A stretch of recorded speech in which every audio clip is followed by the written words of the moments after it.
पिछले महीने जब दिल्ली में बहुत तेज़ी से कोरोना के केसेस बढ़ने लगे और हम सब देख रहे हैं कि ये वाली कोरोना की वेव कितनी खतरनाक है। बहुत ज़्यादा संख्या में इसमें लोग सीरियस हो रहे हैं, अस्पतालों की ज़रूरत पड़ रही है, आईसीयू की ज़रूरत पड़ रही है, काफ़ी ज़्यादा लोगों की मौत भी हो रही है। तो 20 अप्रैल को मजबूरी में हमें दिल्ली में लॉकडाउन लगाना पड़ा था। केसेस लगातार बढ़ते जा रहे थे। लॉकडाउन लगाने की वजह से और भी अन्य कई कारणों की वजह से 26 अप्रैल को आके 35% पॉजिटिविटी रेट बढ़ गया था। 35% बहुत ज़्यादा होता है। मतलब 100 लोगों का अगर हम टेस्ट करते थे तो 35 लोग उसमें पॉजिटिव निकलते थे। 26 अप्रैल के बाद से चूंकि लॉकडाउन लगाया था, एक तरह से थोड़ी सी चेन टूटनी चालू हुई थी इसकी कोरोना की। 26 अप्रैल के बाद से धीरे धीरे केसेस कम होने चालू हुए और अब पिछले 1-2 दिन के अंदर 23%, 35% से 23% पॉजिटिविटी रेशियो आ गया है। तो केसेस कम होने चालू हुए हैं दिल्ली के अंदर। इसमें आप सब लोगों का बहुत ज़्यादा सहयोग रहा। दिल्ली के लोगों ने जम के सहयोग किया। आप लोगों ने लॉकडाउन का पूरी तरह से पालन किया और ये हम सब लोगों की, अपने परिवार की जिंदगी और उनके स्वास्थ्य की बात है। हम कोई भी किसी पे एहसान नहीं करा। हम सब के अपने लोगों के स्वास्थ्य की और जिंदगी की बात है। इस लॉकडाउन के पीरियड को हमने संसाधन, हेल्थ इंफ्रास्ट्रक्चर को और मजबूत करने के लिए इस्तेमाल किया। कई जगह नए ऑक्सीजन बेड्स तैयार किए गए। सबसे बड़ी दिक्कत दिल्ली में ऑक्सीजन की आई। नॉर्मल टाइम में जितनी ऑक्सीजन चाहिए होती है अस्पतालों में, उससे कई गुना ऑक्सीजन की जरूरत पड़ने लगी, क्योंकि अब जितने भी मरीज आते थे कोरोना में उन सबको ऑक्सीजन की जरूरत थी। तो कई गुना ऑक्सीजन की जरूरत अचानक पड़ने लगी।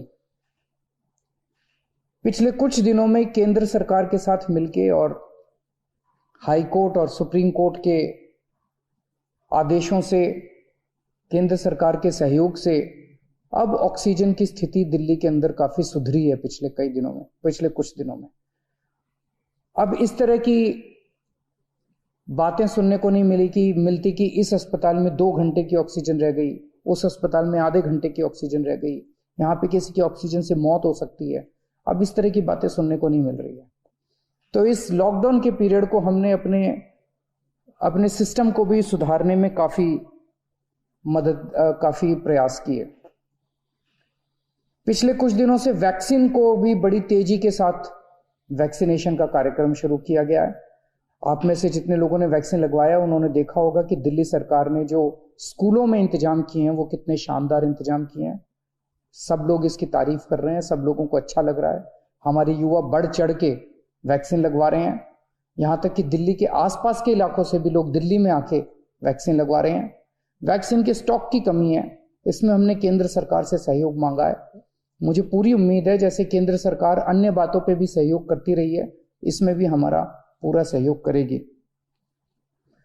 पिछले कुछ दिनों में सब लोगों से मेरी बात हुई है, व्यापारियों से, महिलाओं से, युवाओं से, अलग अलग किस्म के लोगों से बात हुई है और सबका ये मानना है कि कोरोना के केस कम तो हुए हैं लेकिन अभी भी बहुत हैं।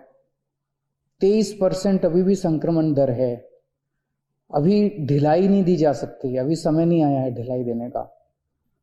तो सबका ये मानना है कि अभी लॉकडाउन को और एक्सटेंड करने की जरूरत है। अभी और इस कड़ाई को अभी थोड़े दिन और बरकरार रखने की जरूरत है, नहीं तो अभी जो हमने हासिल किया वो भी खत्म हो जाएगा। और जैसा मैंने कहा कि ये इतना मुश्किल दौर है, ये वाली वेव इतनी खतरनाक है, इतने लोगों की मौत हो रही है, तो जान है तो जहान है। अगर जिंदगी बचेगी तो बाद में और बहुत कुछ कर लेंगे जिंदगी में। सबसे पहले इस टाइम जिंदगी बचाना है। तो इसीलिए सरकार ने आप सब लोगों के फीडबैक के आधार पे, आप सब लोगों की इसके आधार पे मजबूरीवश अभी 1 हफ्ते का लॉकडाउन और बढ़ाया जा रहा है। कल सुबह 5 बजे ये लॉकडाउन खत्म होना था, लेकिन अब ये अगले सोमवार को 5 बजे तक के, सुबह 5 बजे तक के लिए बढ़ाया जा रहा है और इस बार थोड़ा सा और सख्त किया जा रहा है। कल से दिल्ली के अंदर मेट्रो भी चलना बंद हो जाएंगी। हमारी कोशिश है कि जितना ज़्यादा इसको लॉकडाउन को सख्त किया जाएगा उतना तेजी से हम सब लोग कोरोना पे काबू पा पाएंगे। मेरी आप सबसे निवेदन है, जिस तरह से अभी तक आप लोगों ने सरकार का साथ दिया, जिस तरह से अभी तक आप लोगों ने पूरा लॉकडाउन का पालन किया, इसी तरह से आने वाले समय में भी आप सब लोग लॉकडाउन का पालन करेंगे। नमस्कार।